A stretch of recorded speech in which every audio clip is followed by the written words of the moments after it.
Gandhinagar civil હોસ્પિટલમાં ગંભીર બેદરકારી સામે આવી.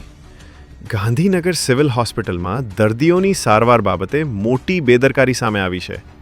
મળતી માહિતી મુજબ એક દર્દીને બાટલો ડ્રીપ ચડાવતી વખતે તેના હાથમાં ભારે સોજો આવી ગયો હતો. તેમ છતાં વોર્ડમાં કોઈ નર્સ હાજર ન હોવાનું સામે આવ્યું છે. દર્દીની હાલત જોઈ ચિંતિત બનેલા તેના પતિએ આ ઘટનાનો વિડીયો બનાવવાનું શરૂ કરતાં જ નર્સો દોડી આવી હતી. આ ઘટનાએ સિવિલ હોસ્પિટલની કામગીરી અને સ્ટાફની હાજરી અંગે ગંભીર પ્રશ્નો ઊભા કર્યા છે.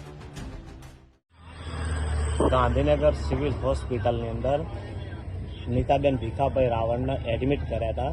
રાત્રે 11 વાગ્યાનો સમય હતો અને ત્યારે કોઈ દેખાણો નહીં નર્સની અંદર.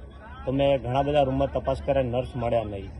તો એક ફેર બોલાવવામાં આવ્યા તો કે આવું છું, બીજી ફેર પછી મારે ના છૂટકે વિડીયો બનાવવો પડ્યો અને એવું કે અમે બેઠા હોય ત્યાં, પછી કે અમારે કોઈ તકલીફ હોય જવું પડે, પણ ત્યાં કોઈ દેખાતું જ નહોતું, કોઈ ઇમરજન્સી કેસ લાગતો નહોતો, નથી ખાવા બેઠા, છતાંય રૂમની અંદર ગપાટા મારતા હતા અને અમને એ લોકો એવું કે અમે ખાવા બેસીએ છીએ, ઇમરજન્સી જઈએ છીએ. કોઈ દેખાતું નહીં, રૂમની અંદર ચોખ્ખા ગપાટા મારતું દેખાય છે, પણ આ લોકોના બહાના મળે છે, એક જાતના બહાના મળે છે.